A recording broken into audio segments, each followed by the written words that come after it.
ಮೈಸೂರು ಜಿಲ್ಲೆಯಲ್ಲಿ ಹಾಡಹಗಲೇ ಭಾರೀ ರಾಬರಿ ನಡೆದಿದೆ. ಹುಣಸೂರಿನಲ್ಲಿ ಹಾಡಹಗಲೇ ಚಿನ್ನಾಭರಣವನ್ನ ದರೋಡೆ ಮಾಡಲಾಗಿದೆ. 4 ರಿಂದ 5 ಕೋಟಿ ಮೌಲ್ಯದ ಚಿನ್ನ ಮತ್ತು ವಜ್ರಾಭರಣವನ್ನ ರಾಬರಿ ಮಾಡಿದ್ದಾರೆ. ನೋಡಿ, ಮತ್ತೊಂದು ಘಟನೆ ಇದು. ಈ ಹಿಂದೆ ಆಗಿತ್ತು. ಅಂದ್ರೆ ಕಾರ್ನಲ್ಲಿ ಒಬ್ಬ ಉದ್ಯಮಿ ಹೋಗ್ತಾ ಇದ್ರು, ಅವ್ರನ್ನ ದೋಚಿದ್ರು. ಈಗ ಮತ್ತೊಂದು ಘಟನೆ. 4 ರಿಂದ 5 ಕೋಟಿ ಮೌಲ್ಯದ ಚಿನ್ನ ಮತ್ತು ವಜ್ರಾಭರಣ ಎಗರಿಸಿದ್ದಾರೆ. ಜ್ಯುವೆಲರಿ ಶಾಪ್ಗೆ ನುಗ್ಗಿ ದರೋಡೆ ಮಾಡಿದ್ದಾರೆ ಖದೀಮರು. ಬೈಕಲ್ಲಿ ಬಂದ 5 ಮುಸುಕುಧಾರಿಗಳಿಂದ ಈ ಕೃತ್ಯ ನಡೆದಿದೆ. ಮಧ್ಯಾಹ್ನ 2:04 ಸುಮಾರಿಗೆ ಆಗಿರುವಂತಹ ಘಟನೆ ಇದು. ಕೈಯಲ್ಲಿ ಗನ್ ಹಿಡಿದು ಅಂಗಡಿಗೆ ನುಗ್ಗಿದ್ರು ಕಳ್ಳರು. ಓರ್ವ ದರೋಡೆಕೋರ ಮಾತ್ರ ಹೆಲ್ಮೆಟ್ ಬಿಟ್ಟು ಪರಾರಿಯಾಗಿದ್ದಾನೆ. ಮ್ಯಾನೇಜರ್ ಅಜ್ಗರ್ ಮೇಲೆ ಗುಂಡಿನ ದಾಳಿ ನಡೆಸಿದ್ದಾರೆ ಖದೀಮರು. ಪ್ರಾಣಾಪಾಯದಿಂದ ಪಾರಾಗಿದ್ದಾರೆ ಚಿನ್ನದ ಅಂಗಡಿಯ ಮ್ಯಾನೇಜರ್. ಫೈರಿಂಗ್ ನಡೆಸಿ ಪರಾರಿಯಾಗಿದ್ದಾರೆ ಖದೀಮರು. ಸ್ಥಳಕ್ಕೆ ದೌಡಾಯಿಸಿದ್ದಾರೆ ಹುಣಸೂರು ಪೊಲೀಸರು. ಹುಣಸೂರಿನ ಸ್ಮೈ ಗೋಲ್ಡ್ ಮತ್ತು ಡೈಮಂಡ್ ನಲ್ಲಿ ಆಗಿರುವಂತಹ ಒಂದು ಘಟನೆ ಇದು. ನೋಡ್ತಾ ಇದ್ದೀವಿ ಸಿಸಿಟಿವಿ ದೃಶ್ಯಾವಳಿಗಳನ್ನ. ಗನ್ ಹಿಡ್ಕೊಂಡಿದ್ದಾರೆ ದರೋಡೆಕೋರರು. ಚೀಲದಲ್ಲಿ ತುಂಬಿಕೊಂಡಿದ್ದಾರೆ ಚಿನ್ನಾಭರಣಗಳು, ವಜ್ರ ವೈಢೂರ್ಯಗಳನ್ನ ತುಂಬಿಕೊಂಡು ಎಲ್ಲ ದೋಚ್ಕೊಂಡು ಹೊರಗಡೆ ಹೋಗಿದ್ದಾರೆ, ಅಂದ್ರೆ ಎಸ್ಕೇಪ್ ಆಗಿದ್ದಾರೆ. ಒಟ್ಟು 5 ದುಷ್ಕರ್ಮಿಗಳು ಈ ಒಂದು ದರೋಡೆ ಮಾಡಿದ್ದಾರೆ. ನೋಡಿ, ಎಲ್ಲ ಖಾಲಿ ಆಗಿದೆ. ಎಲ್ಲ ಹಾಕಿದ್ರು ಬಂಗಾರದ ಆಭರಣಗಳನ್ನು. ಗಾಳಿಯಲ್ಲಿ ಗುಂಡು ಹಾರಿಸಿ ಬೆದರಿಸಿದ್ರು ದರೋಡೆಕೋರರು. ಚಿನ್ನದಂಗಡಿ ಸಿಬ್ಬಂದಿಗೆ ಗನ್ ತೋರಿಸಿ ಹೆದರಿಸಿ ಬೆದರಿಸಿದ್ದಾರೆ. ಇತ್ತೀಚೆಗೆ ನೋಡ್ತಾ ಇದ್ದೀವಿ, ಈ ರಾಬರಿ ಪ್ರಕರಣಗಳು ಹೆಚ್ಚಾಗ್ತಾ ಇದೆ. ಕಾನೂನು ಅನ್ನುವಂತಹ ಭಯನೇ ಇಲ್ಲ ಇವರಿಗೆ. ಯಾವಾಗ ಬೇಕಾದಾಗ ಕೂಡ ನುಗ್ತಾರೆ. ಅದು ಹಾಡಹಗಲೇ ನಡೆದಿರುವಂತಹ ದರೋಡೆಗಳಿಂದಾಗಿ ಜನ ಬೆಚ್ಚಿ ಬೀಳ್ತಾ ಇದ್ದಾರೆ. ಇವರೇನು ಮಾಡ್ತಾರೆ, ಗ್ರಾಹಕರ ಸೂಗಿನಲ್ಲಿ ಎಂಟ್ರಿ ಕೊಡ್ತಾರೆ. ಒಳಗಡೆ ಎಂಟ್ರಿ ಆದ ತಕ್ಷಣವೇ ಶಟರ್ಸನ್ನು ಎಳ್ಕೊಂಡ್ಬಿಡ್ತಾರೆ. ಲಾಕ್ ಮಾಡಿಕೊಂಡು ಕಂಪ್ಲೀಟಾಗಿ ಗನ್ ಅವ್ರ ಹತ್ರನೇ ಇರುತ್ತೆ. ಮಿಸ್ಕಾಡಿದ್ರೆ ಶೂಟ್ ಮಾಡಿ ಕೊಂದು ಹಾಕ್ತೀವಿ ಅಂತ ಹೆದರಿಸ್ಬಿಡ್ತಾರೆ. ಮತ್ತಷ್ಟು ಮಾಹಿತಿ ನಮ್ಮ ಪ್ರತಿನಿಧಿ ಪುನೀತ್ ನೀಡ್ತಾರೆ ನೇರ ಸಂಪರ್ಕದಲ್ಲಿ. ಪುನೀತ್, ಮತ್ತೊಂದು ದರೋಡೆ ಇದು. ಈ ಹಿಂದೆ ನಾವು ಇನೋವಾ ಕಾರ್ನಲ್ಲಿ ಹೆದರಿಸಿ ಬೆದರಿಸಿ ಅಲ್ಲಿ ಎತ್ಕೊಂಡು ಹೋಗಿದ್ದನ್ನು ನೋಡಿದ್ವಿ. ಈ ಒಂದು ಘಟನೆಯಿಂದ ಸಾರ್ವಜನಿಕರು ಹೇಗೆ ಬೆಚ್ಚಿ ಬಿದ್ದಿದ್ದಾರೆ, ಅದರ ಜೊತೆಗೆ ಪ್ರೀ ಪ್ಲಾನ್ಡ್ ಮಾಡಿರುವಂತಹ ಕೃತ್ಯ ತರ ಕಾಣಿಸ್ತಾ ಇದೆಯಾ? ಪೊಲೀಸರಿಗೆ ಯಾವೆಲ್ಲ ಪ್ರಾಥಮಿಕ ಸತ್ಯಗಳು ಗೊತ್ತಾಗ್ತಾ ಇರುವುದೀಗ?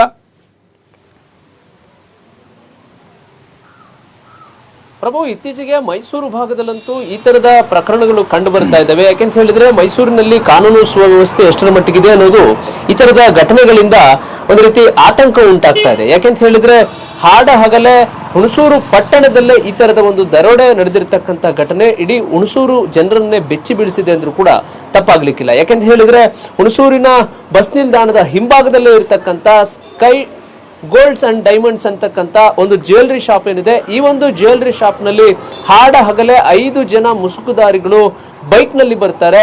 ಆ ಒಂದು ಬೈಕ್ ನಲ್ಲಿ ಬಂದಂತಹ ಸಂದರ್ಭದಲ್ಲಿ ಅವರು ಗನ್ ಅನ್ನು ತೋರಿಸುವ ಮುಖಾಂತರ ಅಲ್ಲಿ ಸುಮಾರು 4 ರಿಂದ 5 ಕೋಟಿ ಬೆಲೆ ಬಾಳುವಂತಹ ಚಿನ್ನಾಭರಣಗಳನ್ನ ದರೋಡೆ ಮಾಡ್ತಕ್ಕಂಥ ಕೆಲಸವನ್ನು ಮಾಡಿದ್ದಾರೆ. ಇತ್ತೀಚೆಗೆ ಆ ಚಿನ್ನಾಭರಣಗಳ ಬೆಲೆಯೂ ಕೂಡ ಗಗನಕ್ಕೇರಿರ್ತಕ್ಕಂಥದ್ದು, ಇದನ್ನು ಕೂಡ ನಾವು ಗಮನಿಸಬಹುದು. ಬಹಳ ಪ್ರಮುಖವಾಗಿ ಹಾಡಹಗಲೇ ಅದರಲ್ಲೂ ಕೂಡ ಹುಣಸೂರು ಪಟ್ಟಣದಲ್ಲೇ ನಡೆದಿರ್ತಕ್ಕಂಥ ಈ ಒಂದು ಘಟನೆ ಇಡೀ ಹುಣಸೂರು ನಗರದಲ್ಲಿರ್ತಕ್ಕಂಥ ಜನರಿರಬಹುದು, ಜೊತೆಗೆ ಸುತ್ತಮುತ್ತಲ ಗ್ರಾಮೀಣ ಭಾಗದ ಜನರು ಕೂಡ ಒಂದು ರೀತಿ ಬೆಚ್ಚಿ ಬೀಳಿಸಿದೆ. ಯಾಕೆಂತ ಹೇಳಿದ್ರೆ ಹಾಡಹಗಲೇ ಯಾವುದೇ ಭಯ ಭೀತಿ ಇಲ್ಲದೆ ಅವರು ಮುಸುಕುದಾರಿಗಳು ಬೈಕ್ ನಲ್ಲಿ ಬರ್ತಾರೆ, ಆ ಒಂದು ಗೋಲ್ಡ್ ಶಾಪ್ ಒಳಗಡೆ ನುಗ್ತಾರೆ. ಆ ಒಂದು ಜ್ಯುವೆಲರಿ ಶಾಪ್ ನುಗ್ಗಿದ ನಂತರ ಅಲ್ಲಿ ಮ್ಯಾನೇಜರ್ ಅಸ್ಗರ್ ಅಂತ ಇರ್ತಾರೆ, ಅಂತವರಿಗೆ ಗನ್ ಅನ್ನು ತೋರಿಸಿದ ನಂತರ ಅದನ್ನೆಲ್ಲವನ್ನು ಕೂಡ ದೋಚತಕ್ಕಂಥ ಒಂದು ಕೆಲಸವನ್ನು ಮಾಡ್ತಾರೆ.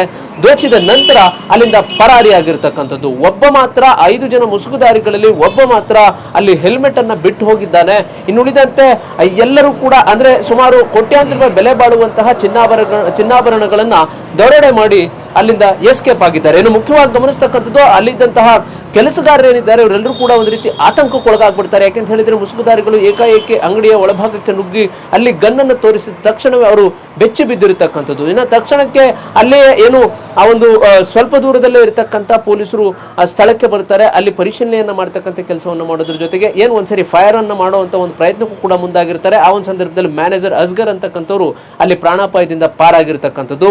ಇನ್ನು ಅಲ್ಲಿ ಇದ್ದಂತಹ ಕೆಲಸಗಾರರು ಇರಬಹುದು, ಜೊತೆಗೆ ಅಲ್ಲಿ ಇದ್ದಂತಹ CCTV ಫುಟೇಜ್ಗಳಿರಬಹುದು, ಇದನ್ನೆಲ್ಲ ಇದನ್ನೆಲ್ಲವನ್ನು ಕೂಡ ಕಲೆ ಹಾಕ್ತಕ್ಕಂಥ ಒಂದು ಕೆಲಸವನ್ನ ಈಗ ಹುಣಸೂರು ಪಟ್ಟಣ ಪೊಲೀಸರು ಮಾಡಿರ್ತಕ್ಕಂಥದ್ದು. ಸದ್ಯಕ್ಕೆ ಏನು ಅಂಗಡಿಗೆ ನುಗ್ಗದಂಥದ್ದು ಇರಬಹುದು, ಜೊತೆಗೆ ಅವರು ಓಡಾಟ ಮಾಡಿರ್ತಕ್ಕಂಥ ಸ್ಥಳಗಳಿರಬಹುದು, ಜೊತೆಗೆ ಹುಣಸೂರು ಪಟ್ಟಣಕ್ಕೆ ಅವರು ಎಂಟ್ರಿ ಕೊಡುವಂತಹ ಜಾಗಗಳಲ್ಲಿ ಇರ್ತಕ್ಕಂಥ ಹಲವು ಸಿಸಿ ಕ್ಯಾಮೆರಾಗಳೇನಿದ್ದಾವೆ ಇದನ್ನೆಲ್ಲವನ್ನು ಕೂಡ ಕಲೆ ಹಾಕ್ತಕ್ಕಂಥ ಒಂದು ಕೆಲಸಕ್ಕೆ ಈಗ ಪೊಲೀಸರು ಮುಂದಾಗಿರ್ತಕ್ಕಂಥದ್ದು.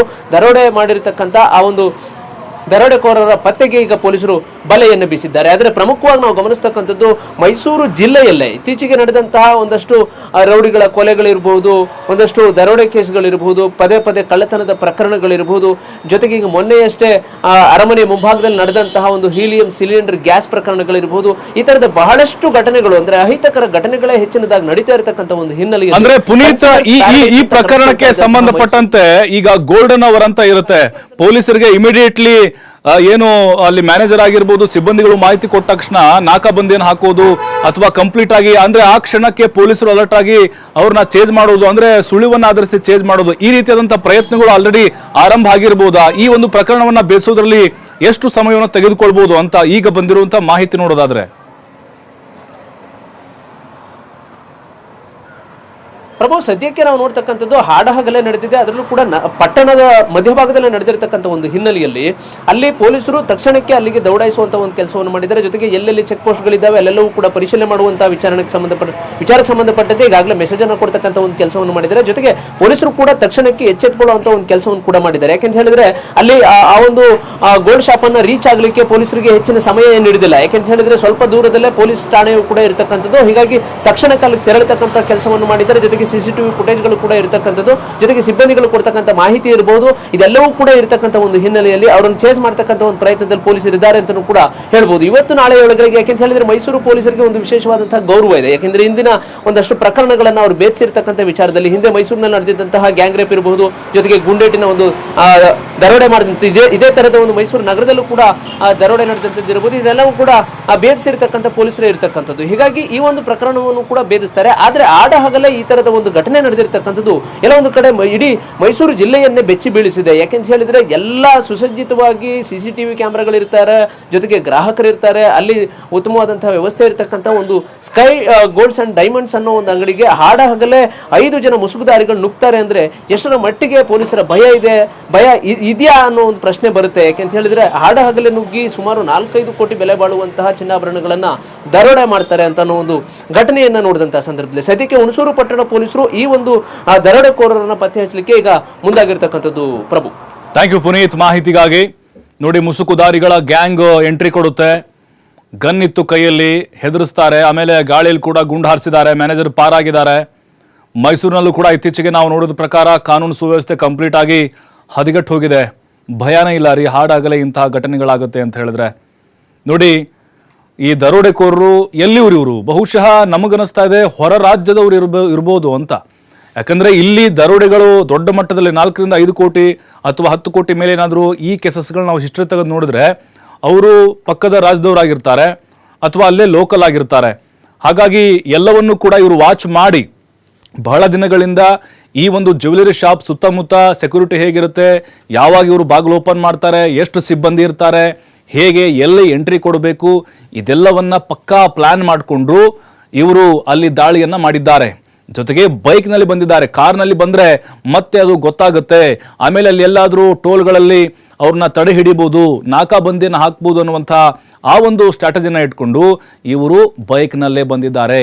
ಖಂಡಿತವಾಗಲೂ ಮೈಸೂರು ಪೊಲೀಸರು ಈ ಪ್ರಕರಣವನ್ನ ಆದಷ್ಟು ಬೇಗ ಭೇದಿಸ್ತಾರೆ. ಸ್ವಲ್ಪ ಟೈಮ್ ಹಿಡಿಯುತ್ತೆ, ಯಾಕಂದರೆ ಮುಸುಕು ಹಾಕೊಂಡು ಬಂದಿದ್ದಾರೆ, ಮುಖ ಕಾಣಿಸೋದಿಲ್ಲ, ಅಂದರೆ ಸಾಕ್ಷಿಗಳನ್ನು ನಾಶ ಮಾಡಲಿಕ್ಕೆ.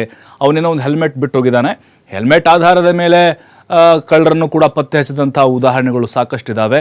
ಈಗ ಆ ನಂಬರ್ ಪ್ಲೇಟ್ ಏನಿದೆ, ಅವರು ಹೋಗಿರುವಂಥ ಮಾರ್ಗಗಳೆಲ್ಲವನ್ನೂ ಕೂಡ CCTV ಫುಟೇಜ್ಗಳನ್ನು ಚೆಕ್ ಮಾಡ್ತಾರೆ. ಅದಾದಮೇಲೆ ಅದರ ಆಧಾರದ ಮೇಲೆ ಪೊಲೀಸರು ಅವ್ರನ್ನ ಕೆಡ್ಡಾಗಿ ಕೆಡುವಂತಹ ಕೆಲಸಕ್ಕೆ ಮುಂದಾಗ್ತಾರೆ. ಇಮಿಡಿಯೇಟ್ಲಿ ಅಲ್ಲಿ ಪೊಲೀಸರು ಜ್ಯುವೆಲರಿ ಶಾಪ್ಗೆ ಧಾವಿಸ್ತಾರೆ. ಹುಣಸೂರಿನ ಹೃದಯ ಭಾಗದಲ್ಲಿರುವಂತಹ ಸ್ಕೈ ಜ್ಯುವೆಲರ್ಸ್ ಇದು ದೊಡ್ಡ ಮಟ್ಟದಲ್ಲಿ ಆಭರಣ ಮಳಿಗೆ ಅಂತ ಫೇಮಸ್ ಆಗಿದೆ.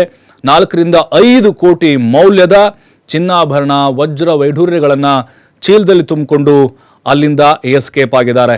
ಯಾವ ಕಡೆಗೆ ಹೋದ್ರು, ಕೇರಳ ಕಡೆಗೆ ಏನಾದರೂ ಪ್ರಯಾಣ ಬೆಳೆಸಿರ್ಬೋದಾ, ಅಲ್ಲಿಂದ ಮತ್ತೆ ಅಲ್ಲಿ ಹೋಗ್ಬೋದು. ಜೊತೆಗೆ ಈ ಟೋಲ್ಗಳಲ್ಲೂ ಕೂಡ ಬಹಳ ಕಷ್ಟ ಆಗುತ್ತೆ, ಯಾಕಂದರೆ ಬೈಕ್ಗಳಿಗೆ ಟೋಲ್ ಇರೋದಿಲ್ವಲ್ಲ. ಕಾಲಾಗಿದ್ರೆ ಎಲ್ಲವನ್ನು ಕೂಡ ತಪಾಸಣೆ ಮಾಡ್ತಾ ಇದ್ರು.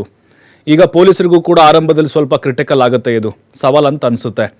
ಅದಾದಮೇಲೆ ನೋಡಬೇಕು ಈಗ ಏನೆಲ್ಲ ಸಾಕ್ಷಿಗಳು ಪತ್ತೆ ಆಗುತ್ತೆ ಅಂಥೇಳಿ, ಯಾವ ಟೆಕ್ನಿಕನ್ನು ಬಳಸಿ ಈ ದರೋಡೆಕೋರನ್ನ ಹೆಡೆಮುರಿ ಕಟ್ತಾರೆ ಅಂಥೇಳಿ. ಪೊಲೀಸರಿಗೆ ಮುಖ್ಯವಾಗಿ ಹಿಂಟನ್ನು ಕೊಡೋದು CCTV ಫುಟೇಜ್ಗಳು ಮತ್ತು ಟವರ್ ಡಂಪ್ಗಳು, ಎಲ್ಲಿ ಯಾವೆಲ್ಲ ಮೊಬೈಲ್ ನೆಟ್ವರ್ಕಲ್ಲಿ ಆನ್ ಆಗಿತ್ತು ಇವೆಲ್ಲವೂ ಕೂಡ ಅಂದರೆ ಆಳವಾಗಿ ಅದೇನಾದರೂ ಆಗದೇ ಇದ್ದರೆ ನಂತರ ಈ ಒಂದು ಪ್ರಯತ್ನವನ್ನು ಪೊಲೀಸರು ಮಾಡಬಹುದು. ಬೆಂಗಳೂರಿನಲ್ಲಿ ನಾವು ಮೊನ್ನೆ ನೋಡಿದ್ವಿ, 7 ಕೋಟಿಗಿಂತ ಹೆಚ್ಚು ಹಣವನ್ನು ದರೋಡೆಕೋರರು ದೋಚಿಕೊಂಡು ಪರಾರಿಯಾಗಿದ್ದರು.